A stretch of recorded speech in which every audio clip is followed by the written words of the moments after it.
पिछले एक साल से इंडियन मार्केट्स ग्लोबल पीयर्स के पीछे चल रहे हैं। क्या आपको पता है निफ्टी यूएस डॉलर टर्म्स में -8% है, जबकि MSCI इमर्जिंग मार्केट्स और S&P 500 15 से 16% ऊपर है। लेकिन सवाल ये है, क्या ये अंडर परफॉर्मेंस अब खत्म होने वाली है?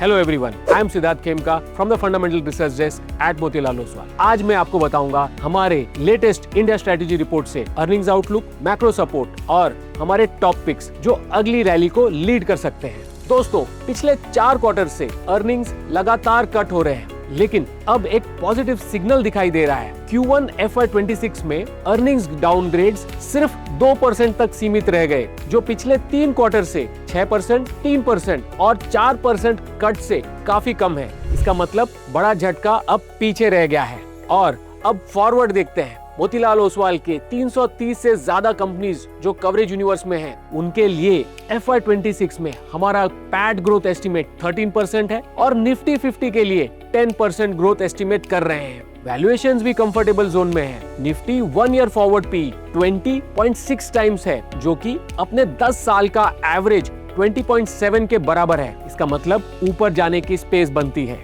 अगर मैक्रो फ्रंट पे देखें तो वहां पर भी सरकार और RBI फुल एक्शन में है। Repo rates 100 basis points cut होकर 5.5% पर आ गया है। CRR में भी लगातार कटौती चल रही है। लिक्विडिटी सरप्लस में है और GST 2.0 के कट्स से अब डिमांड को और पुश मिलेगा।